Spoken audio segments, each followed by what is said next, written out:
Assalamualaikum warahmatullahi wabarakatuh. Selamat bergabung di podcast Bukum Tapis Bulungan. Salam literasi. Pada podcast kali ini saya Dewi sebagai host dari perwakilan komunitas Kokanim Bulungan. Saya diberikan nih kesempatan untuk bisa wawancara langsung kepada narasumber pada podcast kali ini. Sebelum saya perkenalkan kakak-kakak yang cantik-cantik ini, saya ucapkan terima kasih nih udah mau mampir untuk menjadi narasumber pada podcast kali ini. Selamat bergabung Kak Jaja dan Kak Ana pada podcast Bukum Tapis Bulungan. Apa kabar nih Kak Jaja dan Kak Ana? Waalaikumsalam warahmatullahi wabarakatuh. Alhamdulillah kabarnya baik, saya sehat. Juga terima kasih udah diundang di podcast pada pagi hari ini. Terima kasih telah diundang pada podcast sekali ini. Alhamdulillah, makasih gitu.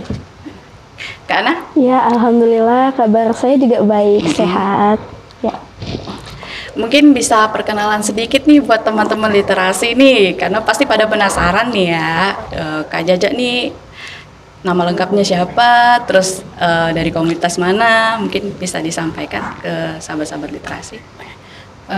Perkenalkan, nama saya Hajar Irawan. Biasa teman-teman manggilnya tuh Kak Jaja atau Mbak Jaja. Saya dari komunitas Sahabat Milenial, juga dari komunitas Sedekah 1000 Bulungan, dan saya founder dari Pondok Belajar Punan Pesisir. Kalau Kak Ana nih? Ya, mungkin sebelumnya nama lengkap itu ya. Nama lengkap saya Asna, biasa dipanggil Ana. Ya, saya kebetulan juga tergabung di komunitas Sahabat Milenial dan komunitas Sedekah 1000 Bulungan. Oke. Terus kegiatan kalian nih sehari-hari apa aja nih? Kalau saya sih kegiatannya hari-hari yang ngajar ya, ngajar di Pondok Belajar Punan Pesisir itu di hari Senin sampai hari Jumat, pagi sampai siang kayak gitu. Sisanya paling kegiatan aktivitas di rumah sih, kayak gitu. Juga kegiatan dari komunitas gitu-gitu aja. Kalau Kak Ana? Alhamdulillah kebetulan saya baru aja jadi mahasiswa di universitas. Selamat ya. Iya, di Universitas Terbuka Tarakan. Terus kesibukan sehari-hari nggak sibuk-sibuk banget sih, soalnya kita selain kegiatan-kegiatan komunitas, kita saya ada pekerjaan freelance aja sih. Ambil jurusan apa nih Kak Ana? Di UT, Iya. Sistem Informasi. Semangat ya untuk kuliahnya ya. Ya, baik. Mungkin bisa diceritakan nih ke sahabat-sahabat literasi kita awal mulanya terbentuk Pondok Belajar Punan Pesisir. Karena ini menurut saya hal yang menarik untuk bisa kita bahas pada podcast kali ini. Mungkin bisa Kak Jaja sebagai founder. Iya. Oke, jadi makasih ya Mbak Dewi, Kak Dewi. Iya. Jadi awal mula kenapa kita dirikan Pondok Belajar Punan Pesisir itu dari empati ya. Jadi kita tuh, saya kan orang tua waktu itu tinggalnya di Desa Apung. Saya juga tinggal di Desa Apung, cuman aktivitasnya di Tanjung Selor udah bertahun-tahun gitu. Lalu setiap kali pulang ke rumah orang tua tuh sering lihat anak-anak Punan ini gitu. Mereka tuh dari pakaian itu berbeda dari masyarakat atau anak-anak yang ada di lingkungan itu pada saat itu gitu. Dari pakaian, kamu nggak sekolah kan? Anak-anak Punan itu rambutnya panjang, kukunya panjang gitu. Jadi saya kayak belum pernah soalnya lihat. Iya, harusnya Dewi nanti kapan-kapan main Boleh, gitu ya. boleh. Jadi lihat nih, kan kebetulan mama tuh jual es ini di rumah. Iya. Datang, kalau mau beli tuh cuma nunjuk warnanya, nggak tahu rasanya apa. Jadi saya tanya gitu, kamu nggak sekolah? Enggak gitu. Nanti itu berulang selama 2 tahun gitu. Pertanyaan itu ya? Iya, kamu nggak sekolah? Enggak. Kenapa kamu nggak sekolah? Nah, enggak lah gitu. Pokoknya pertanyaannya gitu-gitu. Sedangkan anak-anak yang lain kan juga sekolah tuh. Cuma sekolahnya memang agak jauh sih dari dari Lokpon itu ke sekolah induk tuh agak jauh. Mungkin ada 3 atau 4 kilo kayak gitu. Wah, nggak jauh juga. Jadi kamu mau nggak? Jadi pertanyaan awalnya tuh, kamu mau nggak kalau saya bukain sekolah di sini? Pada saat itu idenya cuman, oh ya kalau setiap kali weekend saya pulang ke rumah orang tua, saya bisa ini apa ngajarin mereka gitu. Idenya cuman awal sebatas itu aja niatnya gitu. Mulainya ya, Iya. sebatas itu. Jadi mau gitu. Jadi 2 tahun ke sana lagi, kapan kita sekolah? Tanya lagi. Jadi sebelum 2022 itu kan kita buka sekolah ini tahun 2022 ya. Jadi 2019. Kapan nih setiap ketemu, kapan nih kita buka sekolah, kapan kami sekolah. Jadi ditagih-tagih terus gitu. Jadi saya juga mikir kan, oh masih kerja, kalau bolak-balik biayanya berapa? Agak jauh kan. Alhasil kita bismillah gitu. 2022 bulan 6 bulan 3 tanggal 6 kita kumpulin anak-anak. Pada saat itu langsung kita belajar pada hari itu juga. Resmi Di hari itu juga. Jadi saya juga alhamdulillahnya ketemu sama Pak Agus Yahya yang sampai hari ini tuh support gitu. Beliau juga sempat sharing kan, Pak, beliau itu dari Kondep pada saat itu di PT Katulistiwa Nusantara gitu di PKN. Jadi kita sharing, ayo Mbak gitu. Kalau nggak dimulai sekarang kapan? Nah, jadi beliau juga tuh yang kayak dorong gitu loh, mendukung lah. Iya. Untuk dibukanya ini ya. Benar. Jadi bersama-sama kami pada saat itu kita pinjam satu rumah warga. Jadi enggak beralas gitu, enggak beralas. Kita dapat kursi, meja itu dari sekolah SD 027. Bantuan dari SD. Iya, tapi itu waktu itu kursi-kursi yang tidak terpakai, jadi ada yang kakinya tuh bengkok. Walah, yang nggak kepake ternyata. Iya, benar. Jadi kita dapat papan tulis juga tuh dari dari sekolah SD 027. Cuman itu bentuk dukungan mereka terhadap niat kami gitu kan. Alhamdulillah. Jadi di rumah itu dulu, jadi harusnya tuh ada gambarnya ya biar teman-teman tuh bisa lihat keadaan kita pada saat itu. Dan setelah itu kata Pak Agus, ayo Mbak Hajar digas aja gitu katanya.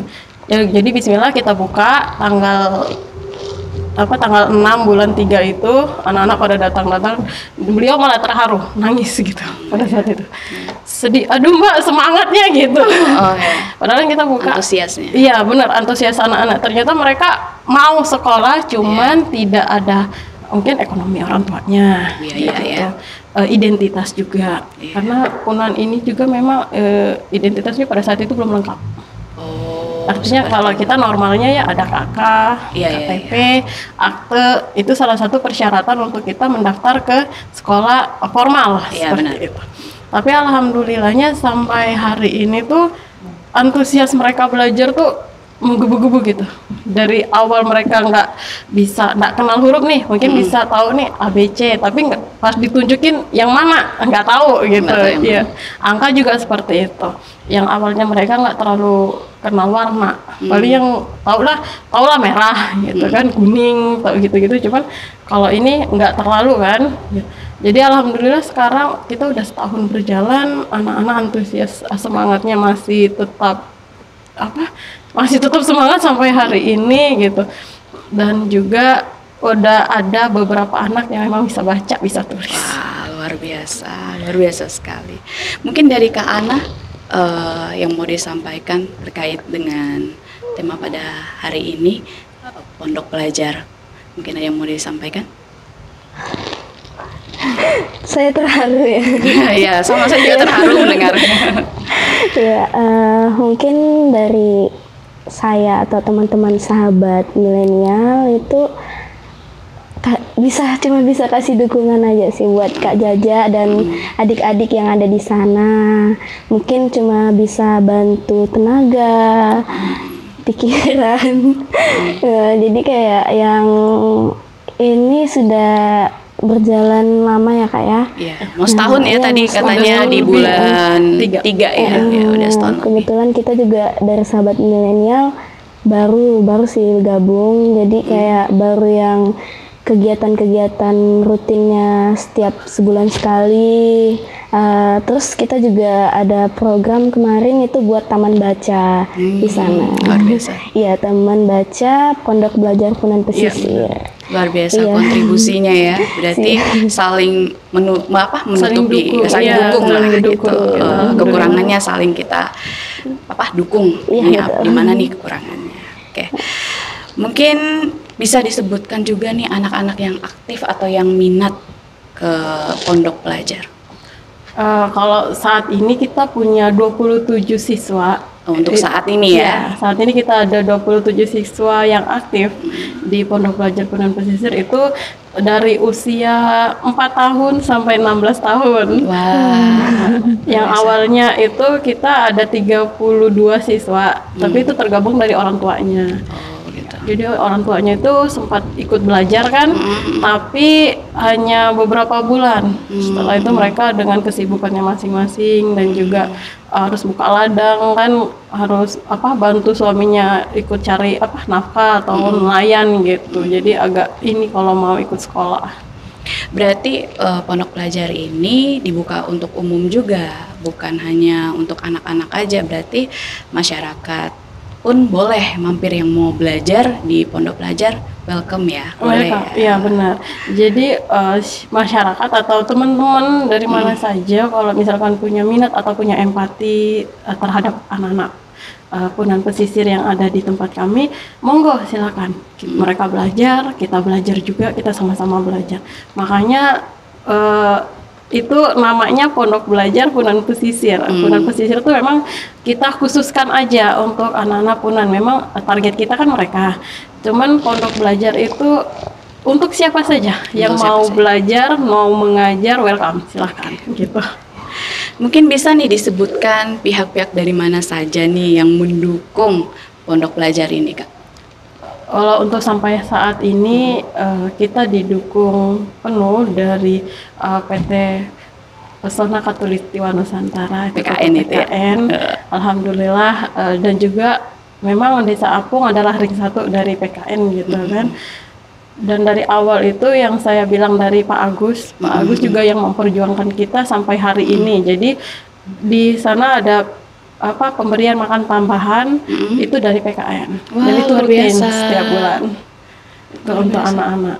Dan kita juga kemarin sempat didukung WC umum untuk di tempat belajar gitu, untuk juga ngajarin anak-anak nggak usah buang tidak membuang air besar atau air kecil lagi di sungai gitu. Tapi udah ada ininya, ada wadahnya gitu.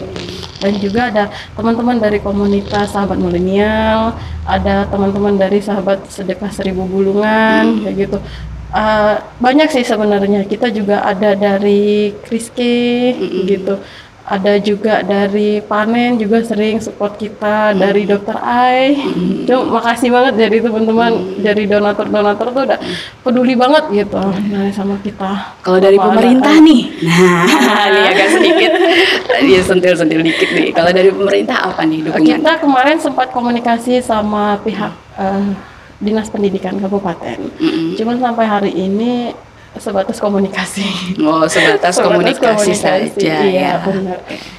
Jadi kita harapannya juga sih pihak-pihak terkait dan pendidikan yang seperti ini tuh lebih diperhatikan aja. Bukan tentang siapanya, tapi anak-anak ini loh. Gitu. Mungkin bisa jadi perhatian untuk pemerintah ya, untuk bisa lebih memperhatikan anak-anak yang di pedesaan yang sudah kita kumpulkan. Jadi ya adalah sedikit bantuan dalam bentuk finansial mungkin atau buku-buku ya yang bisa dibagikan ke anak-anak di sana untuk bisa belajar. Jadi kalau buku-buku itu sebenarnya udah banyak ya yang dukung, itu semuanya dari pihak swasta. Seperti Cuman kalau dari SD terdekat itu juga kita ada komunikasi. Alhamdulillah juga ada dukungan dari pihak SD terdekat gitu kan, sekolah terdekat. Itu ada beberapa siswa kita yang emang kita perjuangin itu masuk di Dapodik. Nah, daftar Dapodiknya SD 027, cuman kegiatannya masih tetap di pondok belajar itu. Alhamdulillah sih. Oke. Selanjutnya mungkin hambatan Nah, ini yang biasanya nih jadi pemicu nih, hambatan atau kendala yang dihadapi pondok pelajar Punan Pesisir. Mungkin Kak Ana bisa sedikit sharing atau Kak Jaja? Gimana mau nambahin kali? Ya, mau nambahin Kak Ana.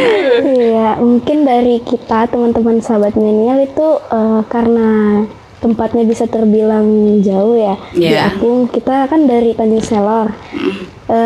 Waktu dan kendaraan sih biasanya itu. Oh, seperti itu ya. Biasanya kalau ada kegiatan kita mungkin agak sedikit terlambat atau gimana. Itu aja sih. Karena lokasinya jauh Iya. ya. Oh. Berapa jam jarak tempuhnya? 30 sampai 45 menit ya dari Iya, Tanjung betul. Selor ke lokasi itu. Oh, hampir 1 jam ya. Tapi jalanannya bagus aja atau masih agregat atau Campur sih, ada Campur agregatnya ya. sedikit, ada aspalnya. Terus seperti itu. Jadwalnya nih, nah biasanya kan kunjungan nih, jadwalnya kapan aja sih Kak mengajar ke sana? Itu kita kalau dari teman-teman biasanya sebulan sekali tapi nggak nentu. Oh. Jadi kapan siapnya, kapan ready-nya kita jalan gitu. Kalau dari Kak Jaja, kendalanya apa nih untuk pondok pelajar ini? Kalau untuk pondok belajar saat ini, yang pertama kita kekurangan pengajar. Iya, kita kekurangan SDM-nya ya untuk pengajar dan juga tempat gitu. Jadi sebenarnya anak-anak ini kan usianya tadi saya bilang dari usia 4 tahun sampai usia 16 tahun. Otomatis itu sebenarnya harus ada minimal 2 kelas gitu. Iya. 2 pengajar. Karena memang dari usianya kan yang lain kebutuhannya beda tuh. Iya. Yang besar-besar kan kebutuhannya udah yang mungkin udah mulai membaca, menulis, berhitung seperti itu. Tapi yang usia 6 tahun ke bawah atau 7 tahun ke bawah kebutuhannya kan belum Iya. sampai yang berat-berat seperti itu. Dan itu sih kendala kita. Yang pertama kelasnya, yang kedua itu pengajarnya seperti itu.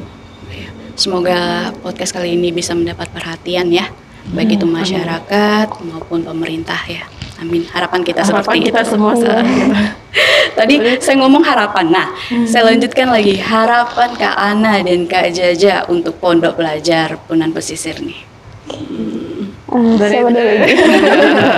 Tadi kan udah Kak Ana nih, Kak Jaja Kak boleh. Jaja dulu. Jadi kalau saya pribadi sih harapannya pondok belajar ini sebagai sumber informasi juga untuk warga setempat. Wadahnya seperti itu. Dan juga berharap bahwa pondok belajar ini bisa memberi kayak mencetuskan mereka ini Punan gitu. Tapi mereka bisa loh sama seperti yang lain. Kayak gitu.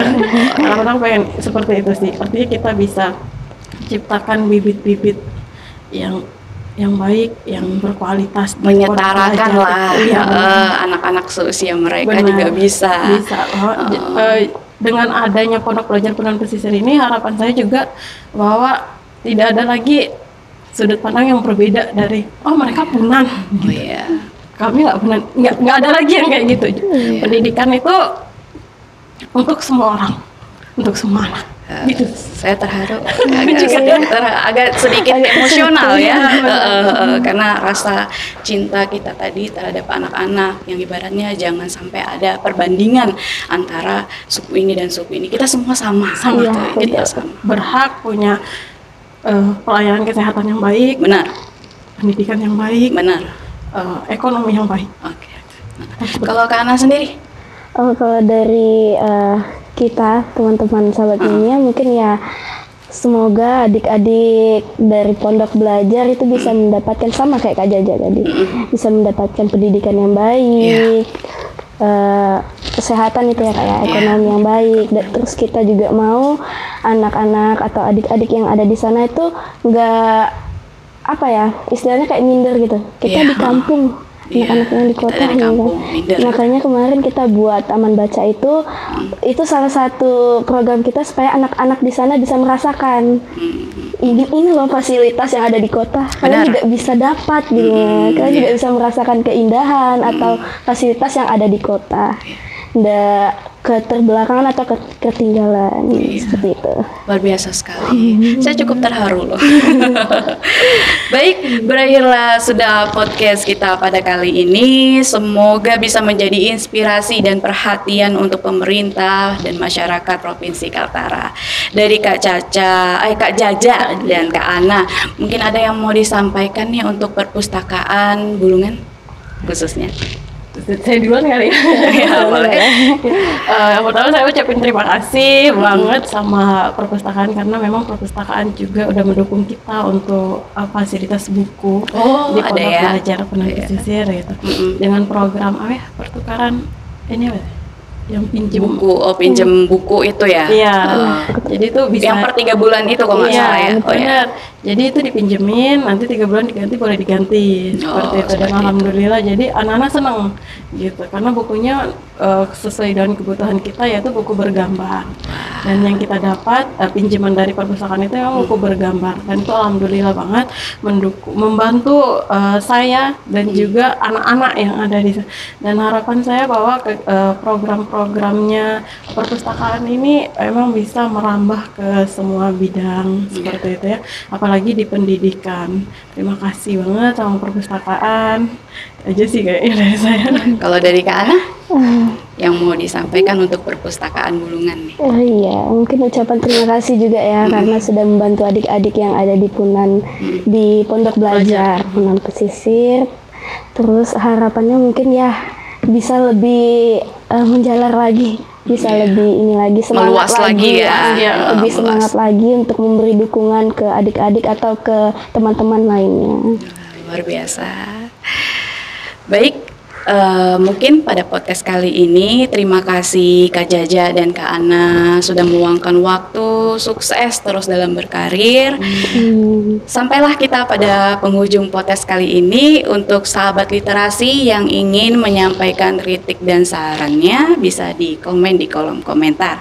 Saya Dewi dari komunitas Kokanin Bulungan. Sampai berjumpa di podcast Bukum Tapis Bulungan selanjutnya. Mungkin ada sedikit pantun nih dari Kak Jaja dan Kak Ana. Boleh nih, saya ada pantun nih. Wah, ini nih.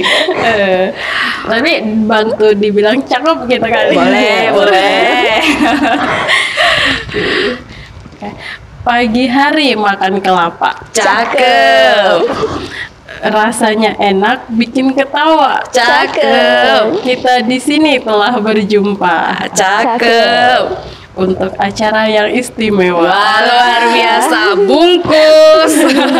Kalau Kak Ana nih ada pantunnya nggak buat podcast kali ini? Oke. Ada. Mungkin bisa dibantu juga ya. Boleh. Biar nggak garing. Pergi ke Cina nonton barongsai. Cakep, jauh banget. Sambil nonton makan stroberi. Cakep. Lupa lagi. Kan dulu. Oke, ulang. Pas pantun. Dari awal tak boleh lihat ke dulu. Boleh.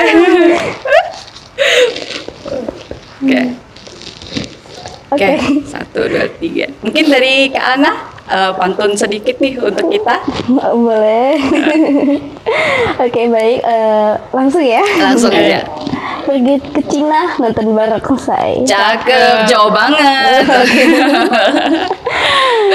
Sambil nonton makan stroberi. Cakep. Pertemuan kita telah usai. Kami mohon pamit undur diri. Wah, luar biasa. Bungkus. Saya juga punya pantun buat kakak-kakak yang cantik kali ini. Dibantu juga ya, tolong ya. Dibantu juga. Pisau diasah buat bertani. Cakep. Bawa ke ladang naik pedati. Cakep. Selesai sudah podcast kali ini. Semoga bisa memberi inspirasi. Bungkus. Baik, terima kasih Kak Jaja dan Kak Ana sudah hadir di podcast Bukum Tapis Bulungan. Semoga podcast kita menjadi inspirasi untuk semua masyarakat yang ada di Provinsi Kaltara. Amin. Kita sama-sama ya Kak ya. Bukum Tapis Bulungan, salam literasi.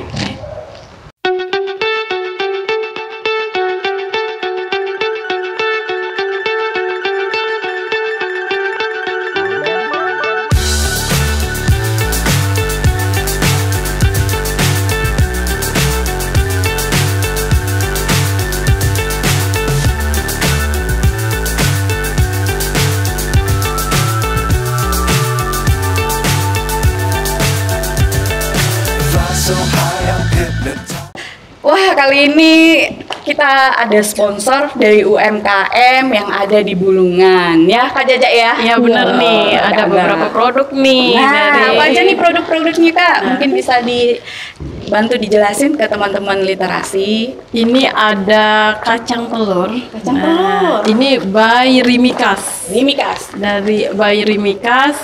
Ini juga salah satu oleh-oleh khas Bulungan nih, Kak Dewi. Baik. Oke, Nanti bisa dicoba.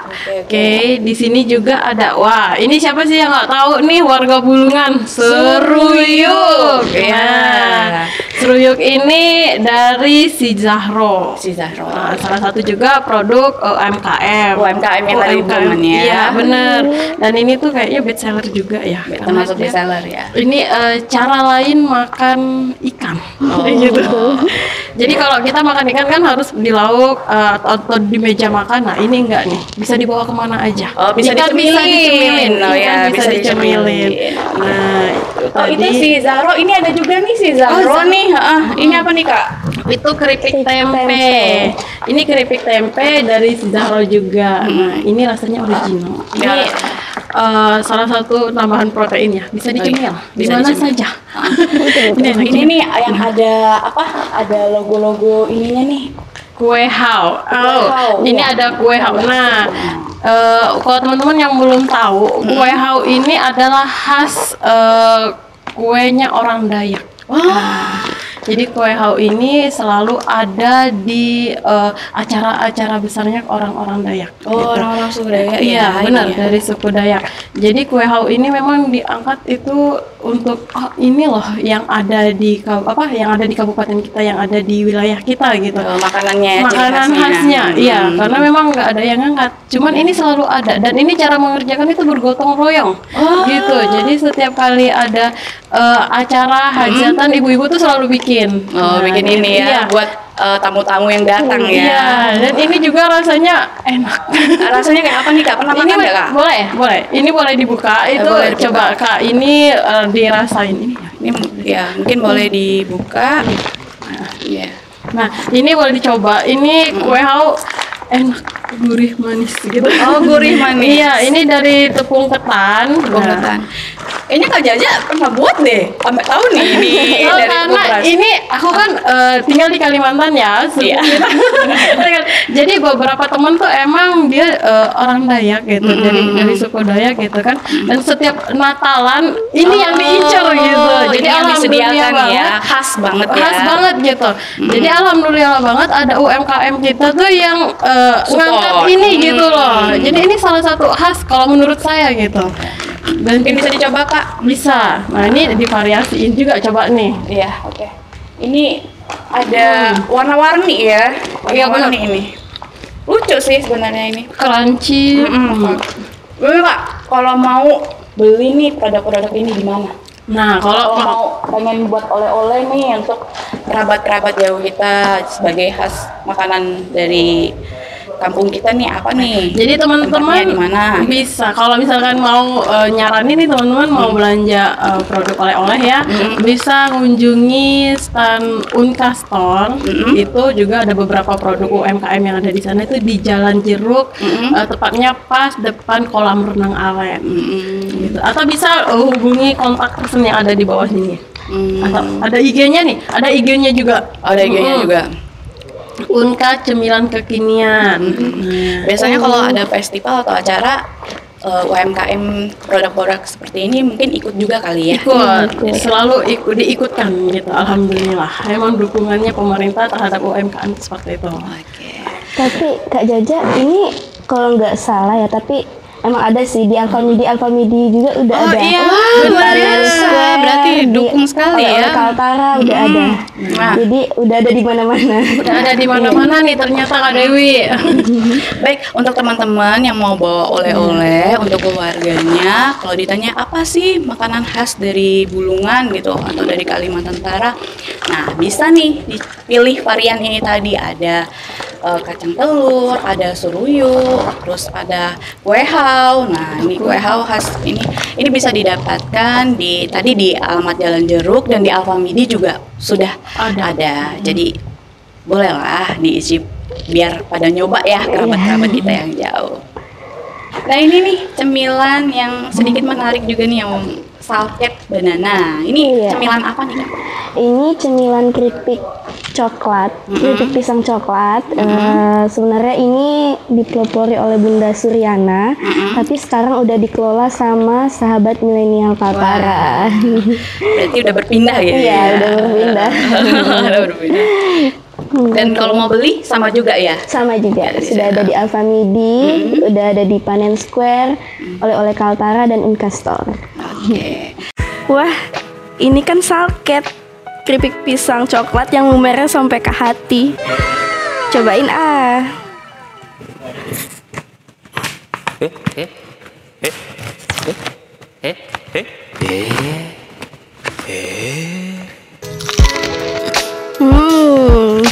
Enak banget nih. Jangan lupa beli ya. Ini cuma keripik kok, bukan masa lalu.